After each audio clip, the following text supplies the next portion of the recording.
Renu Pandey sister के channel पे। Channel का नाम है फ्रेंड्स रेनू पांडे 8891 सिस्टर के चैनल का नाम है। तो प्लीज़ आप सभी लोग एक बार सर्च मार के जरूर देखिएगा रेनू पांडे 8891। तो आप सभी लोगों को आज सिस्टर के चैनल पे मैं एक बहुत ही प्यारा, बहुत ही खूबसूरत, बहुत ही मज़ेदार फ्रेंड्स एक गारी गीत लेके आई हूँ। कैसा लगेगा आप सभी लोगों को प्लीज़ कमेंट बॉक्स में जरूर बताइएगा। मेरी रिक्वेस्ट है फ्रेंड्स आप सभी लोगों से प्लीज़ आप वीडियो को फुल वॉच करिएगा, वीडियो को इसकी बिल्कुल मत करिएगा फ्रेंड्स, वरना आप सभी लोग को इस गीत का आनंद बिल्कुल नहीं मिलेगा। तो फुल वॉच करेंगे तभी आप सभी लोग को आनंद आने वाला है फ्रेंड्स, वरना नहीं आने वाला है। तो आशा नहीं पूरी उम्मीद है कि आप सभी लोगों को मेरी ये वीडियो जरूर पसंद आएगी फ्रेंड्स। अगर आप सभी लोगों को मेरी ये वीडियो पसंद आए, मेरा ये गीत पसंद आए, तो प्लीज मेक श्योर वीडियो को लाइक, चैनल को सब्सक्राइब एंड शेयर जरूर कीजिएगा। अपनी राय फ्रेंड्स कमेंट बॉक्स में जरूर शेयर कीजिएगा आप सभी लोगों को मेरा ये गीत कैसा लगा। ये गीत सिर्फ हंसी मजाक के लिए गाया गया है फ्रेंड्स। आप सभी लोगों से मेरी रिक्वेस्ट है आप इसको गलत वे में ना लें। ये पारंपरिक लोकगीत हमारे यहाँ यूपी में इस तरीके के गाने बहुत होते हैं। तो चलिए मैं इसी के साथ वीडियो को आगे बढ़ाती हूँ। प्रेम से बोलिए जय माता दी। लखनऊ शहर से रेल चली है और चली दुई पहिया, दूल्हे बहनी भाग गई आई हो दादा कहिया, दूल्हे बहनी भाग गई आई हो दादा कहिया, दूल्हे बहनी भाग गई। लखनऊ शहर से रेल चली है और चली दुई पहिया, दूल्हे बहनी भाग गई आई हो दादा कहिया, दूल्हे की बहनी भाग गई आई हो दादा कहिया, दूल्हे की बहनी भाग गई। गौवा बजरिया शोर भइल बा और छपल बा खबरिया, दूल्हे की बहनी भाग गई आई हो दादा कहिया, दूल्हे की बहनी भाग गई आई हो दादा कहिया, दूल्हे की बहनी भाग गई। पुलिस यार दरोगा खोजे और खोजे सिपहिया, दूल्हे की बहनी भाग गई आई हो दादा कहिया, दूल्हे की बहनी भाग गई।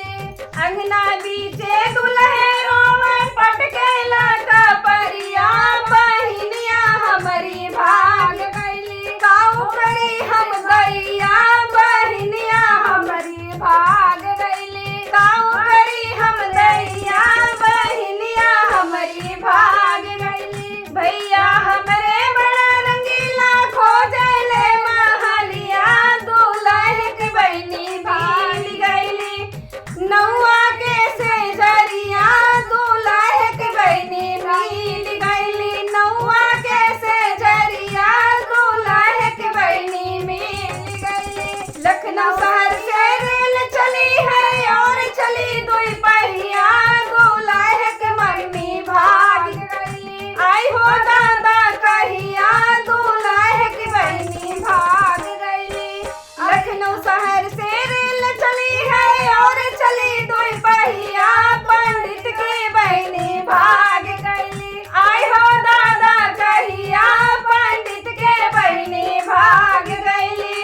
गौआ बजरिया शोर भइल बा और छपल बा खबरिया, पंडित की बहनी भाग गई आई हो दादा कहिया, पंडित के बहनी भाग गई। पुलिस और दरोगा ढूंढे और खोजे सिपहिया, पंडित के बहनी भाग गई आई हो दादा कहिया, पंडित के बहनी भाग गई आई हो दादा कहिया, पंडित के बहनी भाग गई।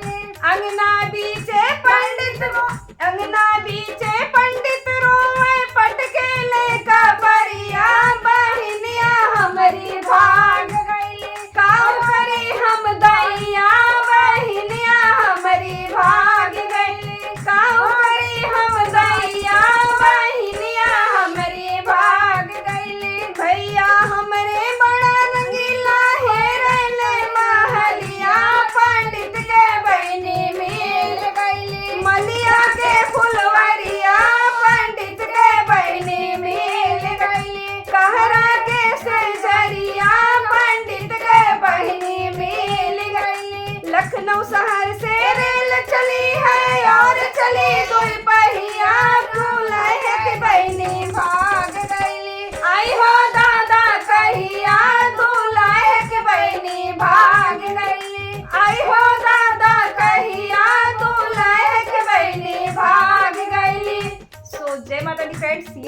बहुत ही प्यारा, बहुत ही खूबसूरत, बहुत ही मजेदार एक गारी गीत। आप इसमें सभी का नाम ले सकते हैं, दूल्हा हुआ, पंडित हुआ, अगुआ हुआ, बारातियों को सभी को आप इसमें गा सकते हैं। बहुत ही मजेदार गीत है फ्रेंड्स। कैसा लगा आप सभी लोगों को प्लीज कमेंट बॉक्स में जरूर बताइएगा। मेरी रिक्वेस्ट है फ्रेंड्स आप सभी लोगों से, प्लीज अगर आप इस चैनल पर न्यू है, आपको वीडियो पसंद आती हो, आपको गाने पसंद आती हो, so please make sure video को लाइक, चैनल को सब्सक्राइब एंड शेयर जरूर कीजिएगा फ्रेंड्स। ये बिल्कुल फ्री है, इसका कोई चार्ज नहीं पड़ता है। आप सभी लोग अगर सपोर्ट करते हैं, अंदर से और भी अच्छे अच्छे गाने आप सभी लोग तक लाने की इच्छा होती है। बहुत ही मजेदार गीत है फ्रेंड्स। तो आशा नहीं पूरी उम्मीद है आप सभी लोग अपना प्यार, दुलार, आशीर्वाद रेनू पांडे सिस्टर को जरूर देंगे फ्रेंड्स। बहुत ही अच्छे अच्छे गीत गाती हैं। आप सभी लोग एक बार सर्च मार के जरूर देखिएगा। तो इसी के साथ मैं वीडियो का एंड करती हूँ। मिलती हूँ आप सभी लोग से एक और नई वीडियो के साथ। तब तक के लिए बाय बाय फ्रेंड्स। प्रेम से बोलिए जय माता दी।